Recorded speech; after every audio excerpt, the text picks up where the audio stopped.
shot by Buddha. Facebook Gaming in the building. Into the end zone! Five Nations, stand up! When we're getting ready to do these, I penalize teams when they don't have a first round pick. Right? Chiefs had 2 first round picks. Raiders had 2. Got finessed out of their draft pick by the Baltimore Ravens by sending back Max Crosby on a medical, on a failed physical. But some kind of way they figured it out. Now I know this may come as a surprise, but the team that I think did the least in this offseason is surprisingly the Chargers. Chargers had a lot of money free, got Jim Harbaugh, got Justin Herbert, but let me tell you something. Do you see this backup quarterback situation? Trey Lance and DJ Uiagalelei? No, sir. Najee Harris is gone. He's a free agent. Amarion Hampton is the guy this year. They brought in Keaton Mitchell. And then they got Vidal and Patterson back, who were very serviceable in the absence of Harris and Hampton last year. But this year is going to be Hampton and Keaton Mitchell. I like Keaton Mitchell. It's a good receiving secondary back. Lab McConkey, who's a second-round dog. Quentin Johnson has underwhelmed in his time in the NFL, but he's starting to get better. Then Trey Harris out of Ole Miss last year, but when you look behind them, the depth isn't there with as much money as they had in the free agency. It just seems like they got thinner, right? You know, had the long time veteran that's gone now from them, Oronde Gasson, late round superstar pickup at tight end, Charlie Kolar, like the 2 tight ends. Oronde Gasson is a real weapon. Alec Ingold, veteran fullback. Now this is the big part where the Chargers have got to. It's the biggest question mark. Last year, Rashawn Slater and Joe Alt. You got 2 really good tackles, and they both went down last year. Justin Herbert was running for his life, so they picked up Biadasz, veteran center. You got Trevor Penning and Jake Slaughter flanking. But if Rashawn Slater and Joe Alt have any kind of hiccup, and if me seeing what J.C. Latham was like coming off of surgery, what Lloyd Cushenberry was like coming off an injury, it might take them a few games to get back to where they're going. All right, you got Teair Tart, Tennessee Titan legend, Dalvin Tomlinson, Thule, Deion Henley, son of Big U, Denzel Perryman, Khalil Mack, picked up Akeem Mesidor. Last year they got Kyle Kennard out of South Carolina. Those guys are going to have to step up. Got Cam Hart, got the ever-present Derwin James, Tony Jefferson, Elijah Molden, Tennessee Titans legend, drafted Genesis Smith. You got Dante Jackson and Tarheeb Steele. Not going to lie. In this division, AFC West, this does not impress me. And we get into the draft. Akeem Mesidor, sidekick to Ruben Bain. He's a good edge rusher, but he's 25. Guys, you really don't have time to develop him. He's got to come right in and be an impact edge as a rotational guy with Khalil Mack getting older. Jake Slaughter, center out of Florida. Brennan Thompson, speed demon out of Mississippi State. Travis Burke, tackle out of Memphis. Genesis Smith, safety out of Arizona. Nick Barrett, D tackle out of South Carolina. Logan Taylor and Alex Harkey, both guards. This draft is not impressive at all. It's just not. When you look at this roster to see that Keenan Allen, Najee Harris, gone off of that roster. Will Slater and Joe Alt returned to form. And then obviously Bosa left to the Bills last year, but they had Odafe away, and he left on a huge deal to the Commanders. So you're going to need Kyle Kennard and Akeem Mesidor to step it up off the edge. I just don't see it. I just didn't see anything they did to say, hey, this team is going to make the next step in the AFC West. Now let me get caught up on the chat. Big Jeff, what it do? Alex says it's me or our Boston, Massachusetts sports teams. It's just you. I mean, the Patriots played in the Super Bowl last year, and the Celtics, obviously, with Jason Tatum not being 100%, I don't know what you expected. Laying off the Cowboys fans' throat. I mean, I thought y'all had a really good offseason, but George Pickens can truly screw that up. Nah, Tatum's one of my favorite players in the league. He just got to take the full time it takes. He don't need to rush back. They already got a championship on his belt. Yeah, I seen Tyrod Taylor is the quarterback killer. He said there wasn't many big names. This was a solid draft, though. If you know, you know, NFL rosters are made up of round 2 through 5. Those are the players that's going to be the bulk of a football team. You're not going to have a team full of first rounders. Round 2 through 5 was super solid this year. A lot of good players. I mean, just to debunk your point, Amarion Hampton is not a first rounder. Lab McConkey is a complete dog. He was a second rounder. Trey Harris, Aronde Gasson. When you look through a team, you're going to see a lot of people that aren't first round guys that wind up turning into really good long-term NFL football players.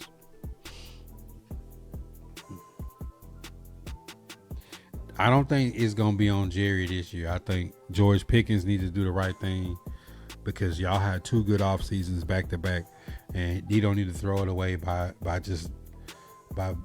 being selfish. You already got the almost $30 million guaranteed. Play this year and bet on yourself, bro. All they're saying is don't be a cancer to the team and don't do anything off the field for 1 year. Can you do that, George Pickens? All right, second team in this division. I put them above the Chargers in the moves they made this year, but it's the Raiders. Raiders is a bottom feeder, worst team in the NFL last year.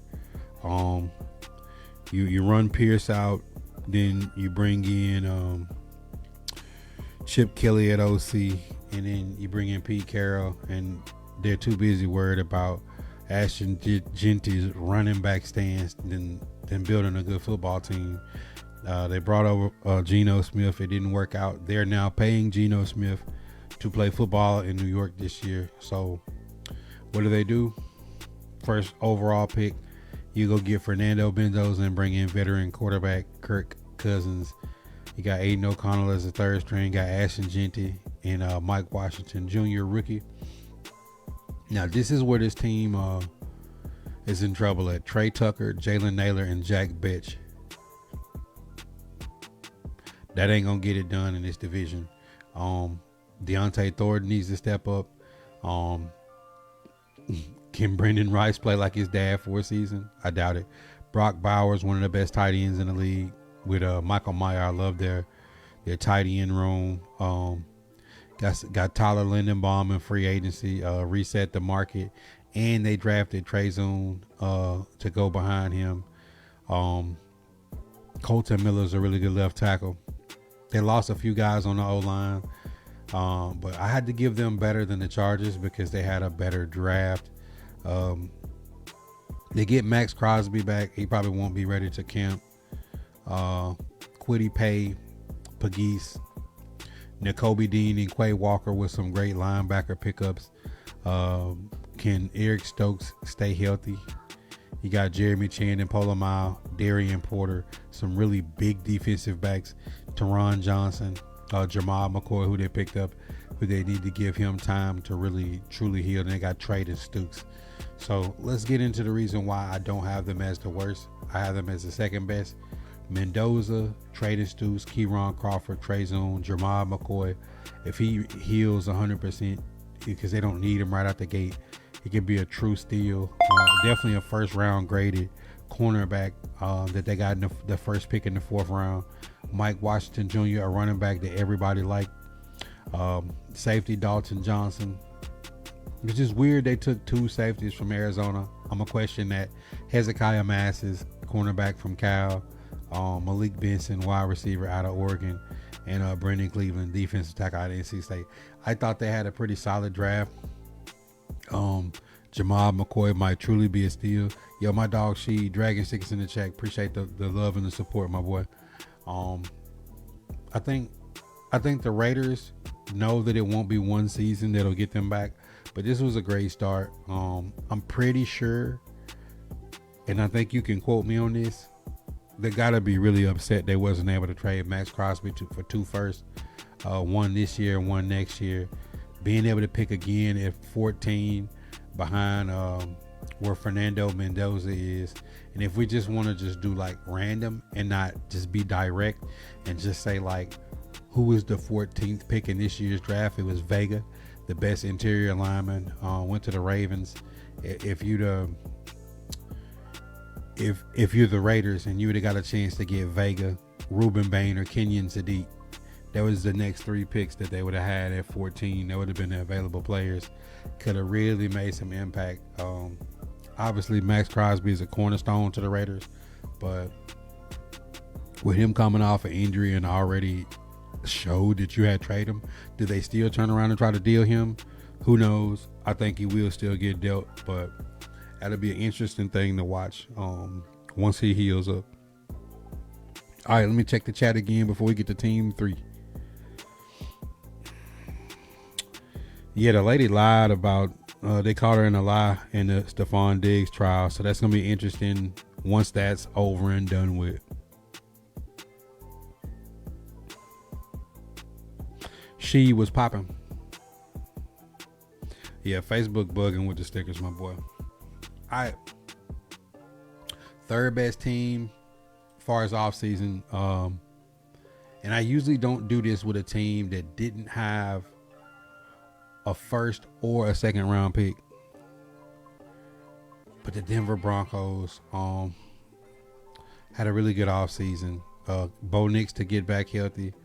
You got Jared Stidham still there, J.K. Dobbins, R.J. Harvey, Jonah Coleman, Cortland Sutherland, Pat Bryant. They picked up Jalen Waddle in the Dolphins' fire sale with Marvin Mims behind him, Troy Franklin and LaJordan Humphrey, Evan Ingram and Adam Troutman. That receiving core is deep and it's scary.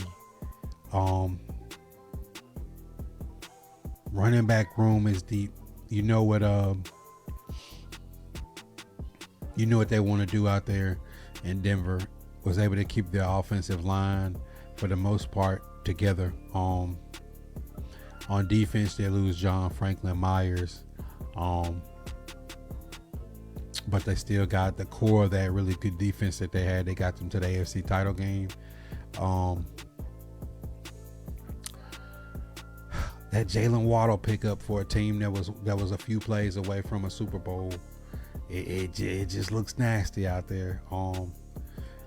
Looking into their draft, defensive tackle out of Texas A&M. Obviously, they're going to draft a D tackle after losing John Franklin Myers. This is a team that I would watch out for to pick up some of the veteran free agents, because they're in a win now mode. They're in their window, and we're going to do an episode after we finish the AFC West and NFC West of the free agents that's left. This would be the type of team that would go after a veteran free agent to try to help them on a 1-year deal. Because they truly are like a player or two away from having a real legitimate shot, being that they had the best, the top of the AFC. They got running back Jordan Coleman out of Washington that a lot of people like. You go Cage Casey, tackle out of Boise State, Jolly, tight end out of NC State, safety Miles Scott out of Illinois, another tight end Bentley out of Utah, and linebacker out of Buffalo, Red Murdoch. I think they're getting people that are going to rotate in late. They're not looking for immediate impact when your first pick is in the third round. But the fact that they got Jalen Waddle mixed into that wide receiver group, I think the Broncos could be dangerous next year. Now let me get into the chat.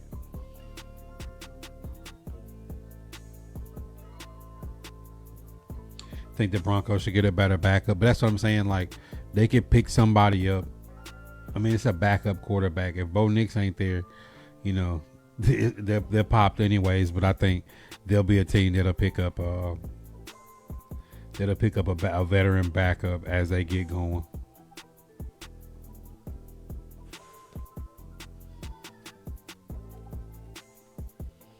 Why would anybody sign Diggs before the trial? That wouldn't make sense. He's gonna be at least 10 to 15 million. You're not gonna sign a receiver leading up to the draft for 10 to 15 million that you don't know if he's gonna be able to play or not. My expectation is if the Patriots can't trade for AJ Brown, that they'll bring Diggs back. That's my thought. I truly think that. All right, let's stay on target. Obviously, that leaves the Kansas City Chiefs, who got really aggressive. Patrick Mahomes has to come back healthy. But let's get into their depth chart. Obviously, big free agent signing with Kenneth Walker and drafting Emmett Johnson. They still got Brashard Smith, picking up Justin Fields, Nussmeier for backup quarterbacks. You get Rashee Rice with no legal problems to start the season off. Xavier Worthy, Tyquan Thornton, who came on last year, and then maybe Jalen Royals takes a step forward in year 2. Travis Kelce's back, the Hall of Famer, Noah Gray. Kind of know what they're going to do there. They've been loading up offensive line for the last several years. The Chiefs, after losing to the Bucs, have been investing in offensive line almost every year. Since then, they learned their lesson. George Karlaftis, Chris Jones, Tonga Uzomah, Drew Tranquil, Nick Bolton. Now, Leo Chenal is gone. Got Shamari Connor. Big pickup in getting free safety Gilman. Obviously, Mansour Delane and Cater Kahu. Xavier Nwankpa and Jaden Hicks. Some young safeties with the Tennessee Titan legend Christian Fulton and another Tennessee Titan legend Kerry Long. Still looking for a home, for a place to make his impact known. But this is the thing that got me saying that the Chiefs made the most moves in the AFC West. Trading up, because they traded McDuffie to the Rams. When would you find the Chiefs with a top 10 pick and 2 picks in the first round? They go after Mansour Delane, the best corner in the draft, and then they go after Peter Woods, who some will argue is the best defensive tackle in the draft, to go with Chris Jones and Karlaftis. R. Mason Thomas, a speed edge off. Like, do you see what the Chiefs did? They said running back, cornerback, defensive tackle, edge. They are trench warfare. They're committed to making to winning at the point of attack. 4th pick, Kennedy, safety out of Oregon. Emmett Johnson, running back out of Nebraska, to pair with K9. And then you got Cyrus Allen, wide receiver out of Cincinnati. And then I think it's a pretty good pickup in Garrett Nussmeier in the 7th round for backup quarterbacks. The backups in the Chiefs haven't been adequate. I don't know what how much you got in Fields there, but definitely upgrading the quarterback room over Gardner Minshew last year, and Chris Olakuden, like, he lost to the Titans, so that should tell you just about everything you need to know. Thought the Chiefs went out and really tried to make some splashes, take some pressure off of Patrick Mahomes by drafting a running back and picking up K9. I think this is the team every year that you got to watch for the Chiefs to go out.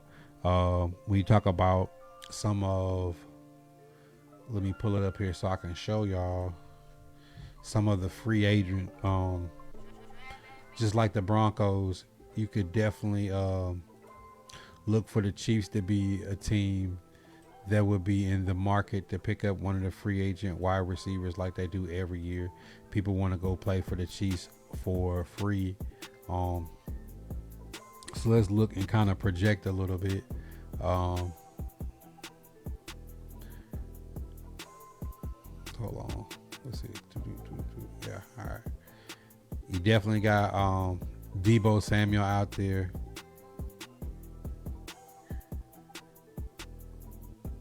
Who knows if Tyreek Hill still wants to play football? Stephon Diggs, as we already mentioned. I think D Hop and Keenan Allen and Brandon Cooks is kind of past their time, but those will be some of the guys that you might want to look at to see if the Chiefs would be trying to bring in some veteran receivers to come in and be part of their push this year to try to get back to the top of a division that they dominated for a decade. But I do think Chiefs and Broncos, followed by the Raiders, and lastly the Chargers. That would be my pecking order, and by who I think had the best offseason in the AFC West.